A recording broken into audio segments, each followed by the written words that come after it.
Microphone check 2, mic check 1. Gotta click a real niggas in my section. I style a girl with no baggage, I still ain't met one. Yeah, like, man, we had got game back in the day, and we're not gonna say who told us, but it's a music mogul who's a billionaire in this music industry, in the music business. And he told us, one of the key things he told us was to never give your hits away. And I want this to stay on camera because this is how real it is. My son's like calling me right now. Yeah, so I want to give my son, man, he's like, this is really a part of the movement. Brody, come here, man. Come in here, we're doing an interview. You want to come in? Come on. Yeah, man. This is lifestyle. Like, this is really the compound. We're here working. Snare. My son don't want to be on camera. He's out now. All right, cool. That's perfect. He saw the cameras. He said no. Everything's organic, man. We're here. This is the studio. My son's here. Like, how did this house come to be, man? You guys got this big ass crib and everyone's creative in it. Man, shout out to HitBoy. Niggas in Paris and a group of kids believing. Management and believing in Jesus. Really? Like God, timing, and. All right, so Come As You Are, I feel like that's like the project that'll get Interscope to push a button on an audio push album. I know you guys are working. What's up? Wherever camera's looking at us, I hope you guys hear that. Yeah, push the button. Now, what's up with that? I mean, what's up with the debut, album that people can go out and purchase? Debut audio push album. Just know it's coming. It's coming 2014. 2014 is ready. Well, not all the way ready, but we already have jams for sure. Yo, it's coming 2014 before June, regardless. Like, no matter how it has to be put out. Regardless that means if it gets dropped from here to on iTunes, so like it's coming out because we've reached that place. Like, we've been creating great music. Come As You Are. We're gonna put all the time and energy into Come As You Are, making sure that it goes where it needs to go. So I won't even put a date on it, but I'll say it's coming next year, and it's coming regardless. You know what I mean? But I will say our whole team is excited. Like, the whole label, everyone's excited. If you knew all the jams we have locked and loaded, you would be either excited or afraid. Period. Yeah. Excited if you're on the team, afraid if you're not. Well, he was talking last night. Like, if you really compare, I mean, to the dude selling millions of units, whoever it is, you compare your tape song for song, man. Song for song. What we're into is like, I don't even want to call it a mixtape. It feels so dirty saying it's a free album, man. Yeah. I just feel like it's our body, it's a project, and like when I listen to music, when I listen to like people, I always like close my eyes when I listen because I don't like picturing who I'm listening to because it's about the music. I want to hear it. You know what I mean? And then that's just going to let me know if it's dope or not. Like, because sometimes you could look at a person and instantly not like their music. Because you just don't like how they look. Like, it's like, I don't know about you. So, no matter what they play now, it's like, you're already turned off. And so, a lot of these albums that dropped this year, mixtapes, projects, like, if you play them next to Come As You Are and close your eyes and say, it doesn't matter whose music it is. Just listen to the music. Scrap that side and keep Come As You Are. You'll be surprised. Come As You Are against a lot of these projects. It just can't be fucked with. Am I allowed to say fuck? You can say fuck. Can't be fucked with. Period. It's unfuckwittable. And it's just dope, and it means a lot to us. And that's what's dope about Come As You Are. Come As You Are isn't a project to pop audio push off or to get people to want to come to. It's a project that we needed to do, tell our story, make creative music that we would love to listen to, our moms and family want to listen to. That's all it's about. You guys our homies sewed it all together, man. Our homies, man, free Matt, free Ninja. They both looking at multiple years, man. And this album's for them. This album's for the IE. How did you guys meet?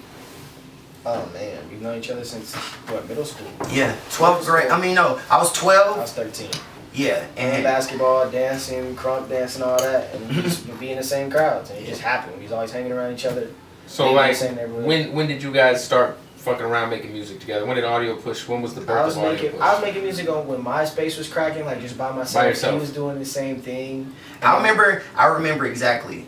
I had met with this guy and he wanted to do an internet reality show. Oh yeah. And then I was like super close with him already, just growing up. We always been close, and then we had another homie.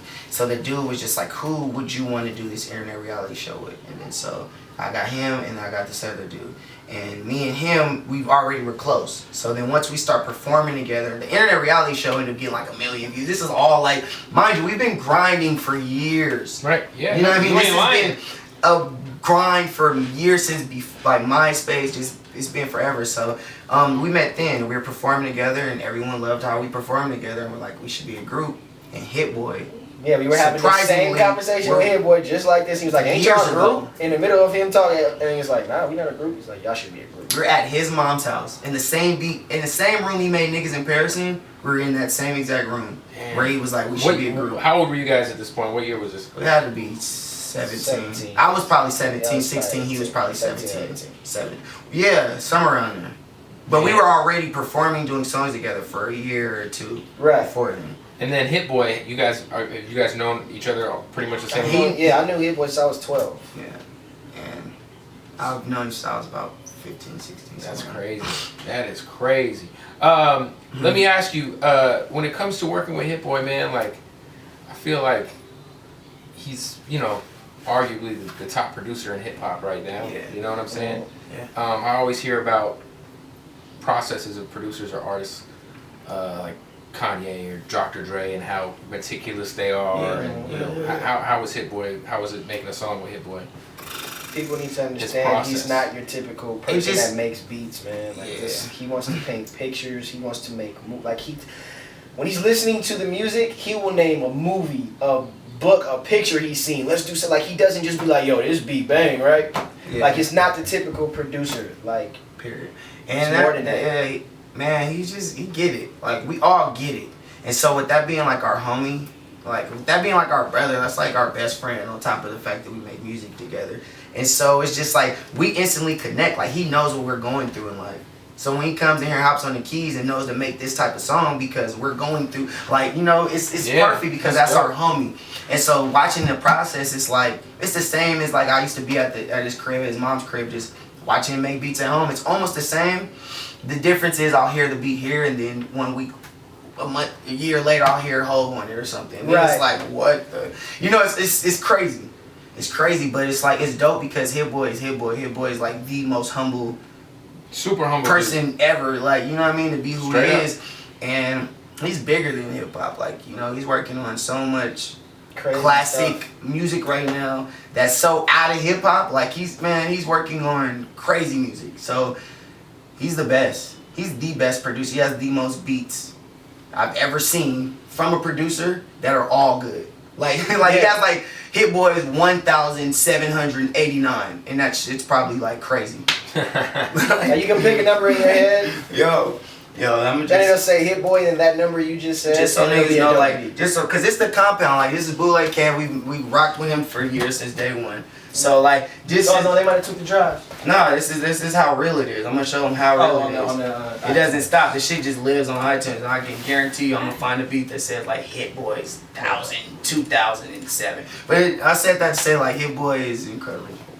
Straight up. Yeah. Shout out to Hayes Banger, who is like, he's a part of HSA7. He produced Space Jam. Yeah, I just want to say that for a gang of people that are like, just people that just can't accept the fact that we make awesome music. They'll just be like, this beat's only good because HitBoy made it. And Hayes will have made the beat, and HitBoy will just like put stuff at the end.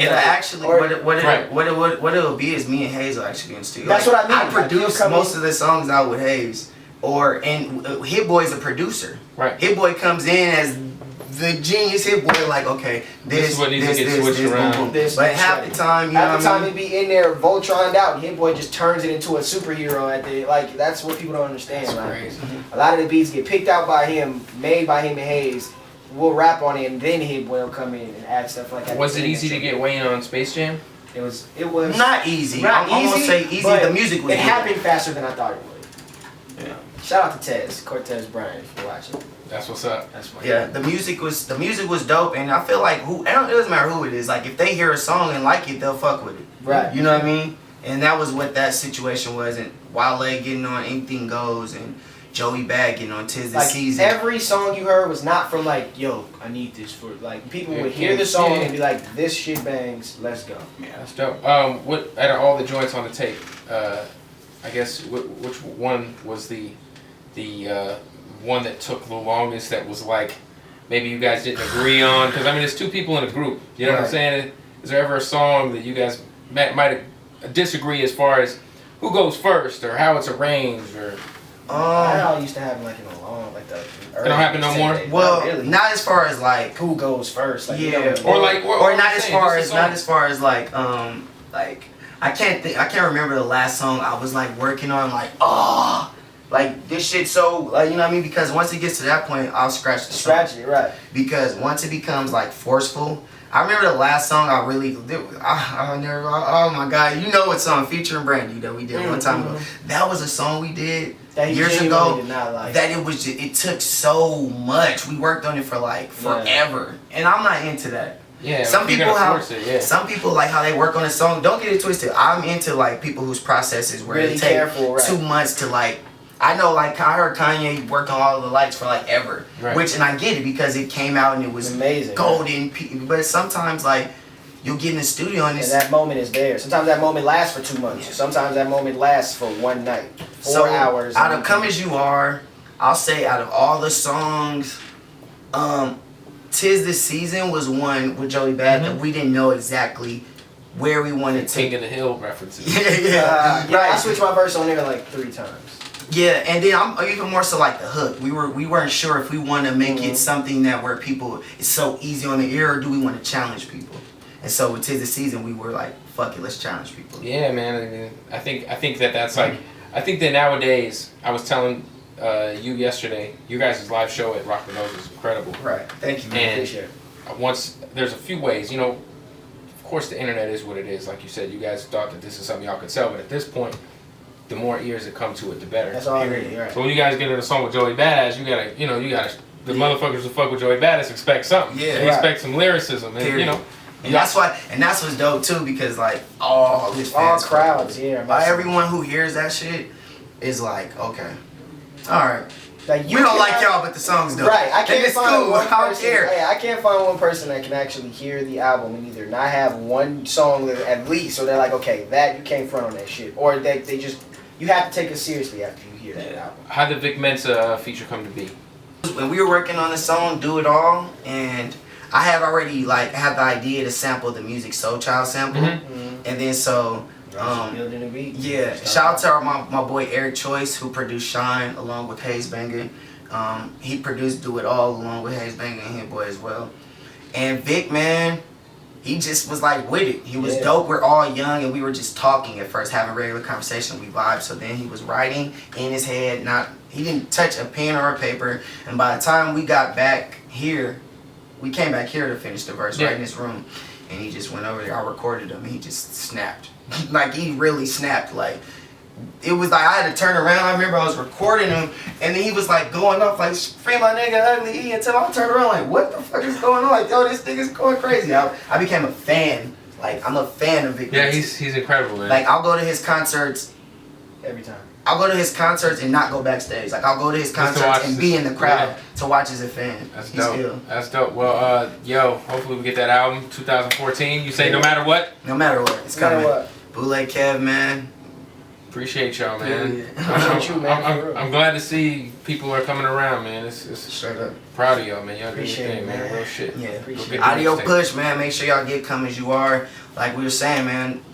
Just listen to the music. You don't even gotta like us. Cause we see it on the internet. It's so hard for some people to even want to like us. Don't like us. Just look. What is the common shit talking that y'all get? The only reason it's good because HitBoy made the beat.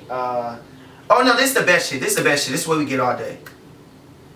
I don't like them, but the music's the shit. They always say, people openly say that, which is cool. Like I'm actually cool with that. Like I could fuck with that. Like if you could be like, you know, it's something about them I don't fuck with, but I love their music.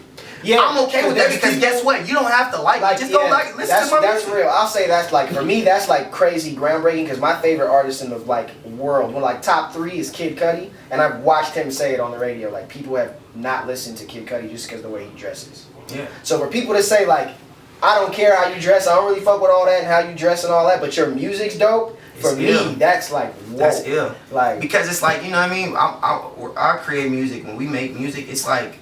Now that we make music, when we make music, it's like to make people feel something, to make people feel better, to make people feel good. Like, regardless if it's a turned up song, if it's turned down, if it's smack, if it's shine, like we're trying to make you feel something. And so cool. Like, don't like this, just feel something when you listen to the music. Audio push, Come As You Are, go down with that shit. Bootleg Kev's the best. God damn it. Boom.